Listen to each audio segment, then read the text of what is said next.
మన లక్ష్యం ఎలా ఉండాలంటే మనం ఏదో ఒకటి సాధించేలా ఉండాలి. అది చిన్నదైనా పెద్దదైనా మనం నడుచుకుంటూ వెళ్ళినా, అలాగే పాక్కుంటూ వెళ్ళినా, నత్తలాగా వెళ్ళినా, తాబేలాగా వెళ్ళినా మనకైతే పరుగు పందెం రేసులో ఆ తాబేలుకును రాబిట్కి జరిగిన రేస్ అందరికి తెలిసి ఉంటుంది. తాబేలు మెల్లమెల్లగా పోయి గెలిచింది, అలాగే రాబెట్ గీత దాకా పోయి ఓడిపోయింది సంగతి అందరికి తెలిసింది. కానీ రాబెట్ లాగా వెళ్ళి అదే ఒక్కడు గెలిచింటే గెలుసు. అలాగే తాబేలాగా మెల్లమెల్లగా పోయి సాధించే వాళ్ళు కూడా ఉన్నారు. అలాంటి వాళ్ళ కోసం ఒక చిన్న కథ రూపంలో అయితే మీకైతే తీసుకొస్తాను. 6 స్నేహితులు అయితే ఉన్నారు. వాళ్ళైతే అడవికి అయితే వెళ్ళారు. అడవిలోకి వెళ్ళి ఆ ప్లేస్ ఈ ప్లేస్ చూసుకుంటా అందంగా ఉన్నదని చెప్పేసి కొంచెం అటు ఇటు ఇంకొంచెం లోపలికి అయితే చాలా లోపలికి అయితే వెళ్ళిపోయి ఆ తొవ్వ అయితే తప్పిపోవడం అయితే జరిగింది. తొవ్వ తప్పిపోయి మేము అసలు ఎటు వెళ్ళాలని ఆలోచించుకుంటా 6 అయితే తిరిగినట్టే అలా 3 days అలా అడవిలోనే తిరుగుకుంటూ ఉండిపోయారు.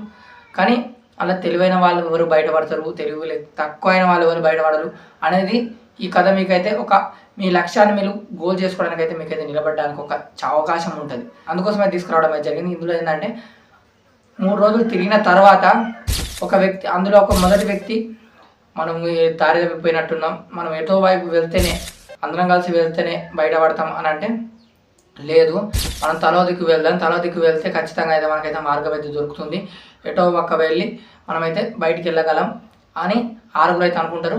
అందులో మొదటి వ్యక్తి అయితే లేదు నేను రైట్ సైడ్ వెళ్తే తొందరగా మార్గం వచ్చేటట్టు ఉన్నది నాకు అనిపిస్తానని మొదటి వ్యక్తి అయితే రైట్ సైడ్కి వెళ్ళిపోతాడు. మీరు ఇక్కడనే ఉండండి, లేకపోతే మీరు అలసిపోయి ఊకుంటారా మీ ఇష్టం అని చెప్పేసి మొదటి వ్యక్తి అయితే రైట్ సైడ్కి అయితే వెళ్ళిపోయాడు. అందులో రెండో వ్యక్తి అయితే ఇలా కూర్చుంటే నా వల్ల అయితే కాదు, ఆల్రెడీ ఇప్పటికైతే 3 రోజులు గడిచిపోయినాయి కాబట్టి ఉన్న కొద్ది మన టైం వేస్ట్ అవుతుంది, అలాగే మన శక్తి కూడా వృధా అయిపోతుంది అని చెప్పేసి లెఫ్ట్ సైడ్కి రెండో వ్యక్తి వెళ్ళాడు. ఇంకా మూడో వ్యక్తి వచ్చేసి ఇక నేను కూడా ఎటో వైపు వెళ్ళాల్సిందే, ఇక్కడ ఉండడం అయితే నా వల్ల కాదు అని చెప్పేసి మూడో వ్యక్తి కూడా ముందరికైతే వెళ్ళిపోతాడు.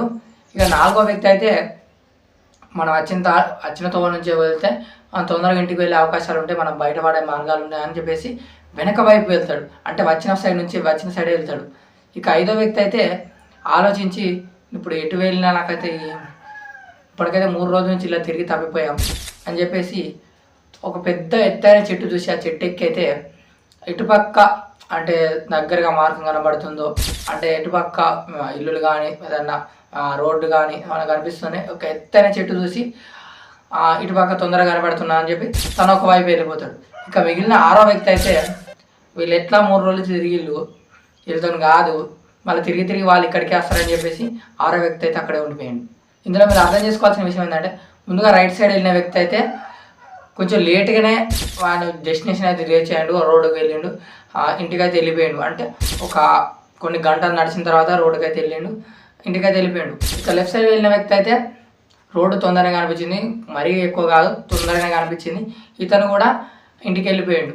ఇక మూడో వ్యక్తి అయితే ముంగడికి వెళ్ళాడు. ముంగడికి వెళ్ళిన వ్యక్తి అయితే ముంగడ జంతువులు ఉన్నాయి, వాటి నుంచి ఎలా తప్పించుకోవాలి అని నేర్చుకుంటూ ఆ జంతువుల నుంచి తప్పించుకున్న తర్వాత అక్కడైతే ఒక టూరిస్ట్ గైడ్ అయితే ఉండే, ఆ గైడ్ను కలిసి దాన్ని బట్టి ఆయన కూడా బయటకి అయితే వెళ్ళిపోయాడు మూడో వ్యక్తి.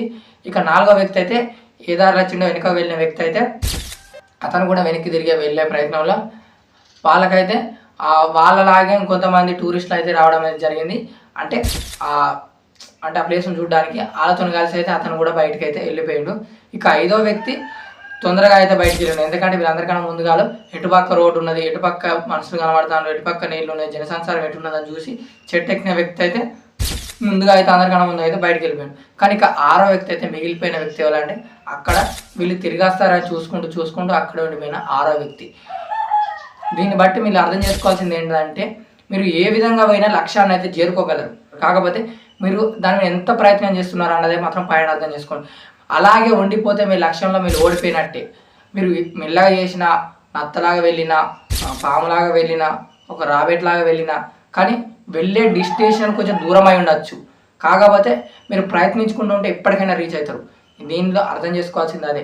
అలాగే ఆరో వ్యక్తిలాగా మీరు అక్కడే ఉండిపోతారా?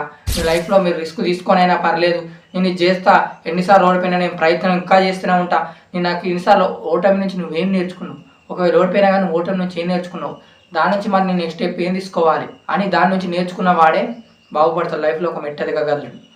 అలా లేదు, నా వల్ల కాదు, ఇక నేను చేసిన ఓడిపోయినా అని ఒప్పుకుంటే ఇక అంతే, నీ లైఫ్లో నువ్వేం అనుకున్నా సాధించలేవు.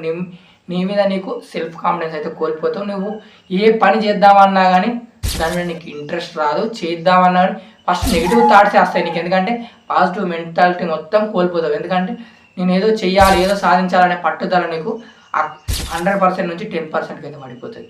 కాబట్టి మీరు ఏ పని చేసినా, అందులో ఏది చేసినా కానీ మీరైతే 100% అయితే దాన్ని మీ ఎఫెక్ట్ అయితే పెట్టండి. దానికి రిజల్ట్ అనేది కొంచెం లేట్గా రావచ్చు. 1 సంవత్సరం కావచ్చు, 2 సంవత్సరాలు కావచ్చు, 3 సంవత్సరాలు కావచ్చు. మీ ప్రయత్నం గట్టిదై ఉంటే, మంచిదై ఉంటే, కరెక్ట్ మీరు చేసేదాని కరెక్ట్ వే అయితే అది ఎప్పటికాకపోయినా 1 సంవత్సరం కాదు 2 సంవత్సరాల కానీ మీరైతే ఖచ్చితంగా సక్సెస్ఫుల్ అవ్వగలరు. ఈ 6 మిత్రులను బట్టి మీరు ఏం తెలుసుకున్నారో, మీ లైఫ్లో ఎటు వెళ్ళాలో మీరే ఎంచుకోండి.